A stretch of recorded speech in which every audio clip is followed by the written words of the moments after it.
রিজিক কখন বাড়ে আপনি জানেন? আপনার কিছু কাজকর্মের দ্বারাতে আল্লাহ পাক রব্বুল আলামিন আপনার রিজিকের দরওয়াজা আমার আল্লাহ বলন্দ করে দেন। এটা আপনি নিজেও জানেন না। আপনার অজান্তেই আল্লাহ পাক রব্বুল আলামিন আপনার রিজিকের দরওয়াজা আমার আল্লাহ প্রশস্ত করে দেন। বাবা, আমি আপনাকে বলছি, শুনেন, আজকের থেকে এই বিষয়টা জানার পরে এই আমলগুলা যখন আপনি বেশি করবেন, আল্লাহ পাক অবশ্যই অবশ্যই এমন এমন জায়গা থেকে আমার আল্লাহ আপনার জন্য রিজিকটাকে বরাদ্দ করে দিবেন, যা আপনি শুনলে আপনার কাছে আজীব মনে হবে, তাআজ্জুব মনে হবে, আপনার কাছে অকল্পনীয় মনে হবে যে এই জায়গা থেকে কিভাবে আল্লাহ পাক আমার রিজিকটা খুলে দিয়েছেন। মনে রাখতে হবে, যেখানে যেটা আমাদের কাছে অকল্পনীয় মনে হয়, অসম্ভব মনে হয়, পৃথিবীর মালিক আল্লাহ পাক রব্বুল আলামিনের কাছে সেটাই সম্ভব। আপনার কাছে অসম্ভব, কিন্তু আমার মালিকের কাছে সেটাই সম্ভব। এই জন্য মুসলমান আমার বন্ধুগণ, কি এমন কাজ করলে আল্লাহ পাক রব্বুল আলামিন রিজিক বাড়াইয়া দেন, রিজিকের দরওয়াজা আমার আল্লাহ আমাদের জন্য প্রশস্ত করে দেন।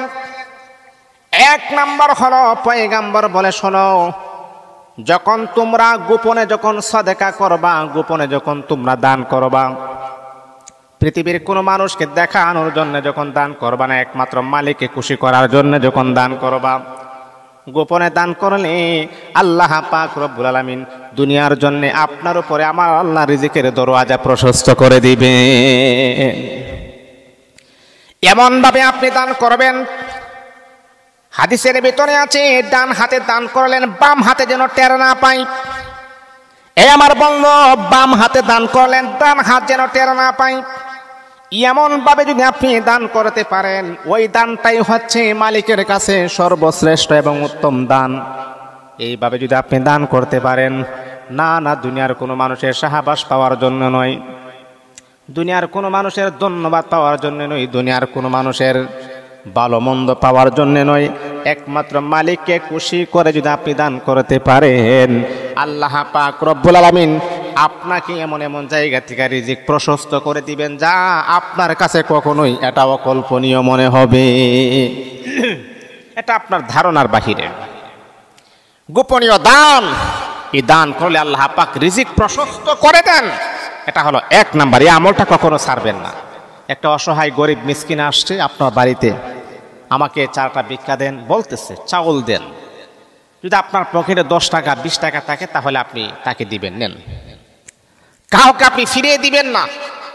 আমার নবীর কাছে যখন কোনো মিসকিন যখন আসতেন, কোনো গরিব যখন আসতেন, নবী যে কাউকে ফিরিয়ে দিতেন না। হাদিসের ভিতরে এমনটা আমরা পেয়েছি, এমন সময় একজন লোক এসে নবীর কাছে ভিক্ষা চেয়েছেন, আল্লাহর নাম নিয়ে ভিক্ষা চেয়েছেন। নবী তার জামার পকেটে হাত ঢুকিয়ে দেখে না কোনো টাকা পয়সা নাই, কোনো দেরহাম নাই। তখন নবীজি সাহাবায়ে কেরাম থেকে ধার নিয়ে ওই গরিব ভিক্ষুককে টাকা পয়সা দিয়েছেন। আমার নবী যদি এমনটা করতে পারেন, আর আপনি নবীকে ভালোবাসেন, প্রমাণ করেন, তাহলে আপনি কখনো তাদের সাথে দুর্ব্যবহার করতে পারবেন না। যদি পারেন, তাদেরকে কিছু টাকা পয়সা দিয়ে সহযোগিতা করবেন। এটা হলো এক নাম্বার। 2 নাম্বার হচ্ছে, যখন আপনি অন্যের জন্য ভালো চাইবেন, অন্যের জন্য ভালো চাইবেন, সফলতা চাইবেন, সে মানুষটা ভালো থাকুক, সফলতা থাকুক, আল্লাহ পাক আপনার রিজিক আমার আল্লাহ বাড়াইয়া দিবেন। অন্যের জন্য কল্যাণ চাওয়া মানে নিজের জন্য কল্যাণ চাওয়া, অন্যের জন্য সফলতা চাওয়া মানে নিজের জন্য সফলতা চাওয়া। 2 নাম্বার। 3 নাম্বার হল, এ আমার বলল, কি এমন কাজ করলে আল্লাহ পাক রব্বুল আলামিন রিজিক বাড়াইয়া দেন। 3 নাম্বার হল, যখন আপনি ফজরের নামাজের পরে, আপনি যখন ফজরের নামাজের সময় জেগে থাকবেন, আপনি যখন জিকির করবেন, ফজরের নামাজের পরে আর ঘুমাবেন না, জিকির করবেন। আল্লাহ পাক রব্বুল আলামিন তাসবিহগুলো আপনি পড়বেন, লা ইলাহা ইল্লাল্লাহ, লা ইলাহা ইল্লাল্লাহ, সুবহানাল্লাহ, আলহামদুলিল্লাহ, লা ইলাহা ইল্লাল্লাহ। জিকির করবেন আপনি ফজরের নামাজের পর, আপনি ঘুমাবেন না, জিকির করবেন। তাহলে আল্লাহ পাক রব্বুল আলামিন রিজিক বানায় দিবেন। সর্বশেষ 4 নাম্বার হলো, বন্ধু আমার, যদি আপনি বেশি বেশি ইস্তেগফার আপনি পড়বেন, ইস্তেগফার, আস্তাগফিরুল্লাহ, আস্তাগফিরুল্লাহ, আস্তাগফিরুল্লাহ, আস্তাগফিরুল্লাহ। নবী আমার বলেন, বেশি বেশি যদি আপনি ইস্তেগফার করেন, আল্লাহ পাক রব্বুল আলামিন আপনার জন্য আসমান থেকে আমার আল্লাহ রিজিক বরাদ্দ করে পাঠায়া দিবে।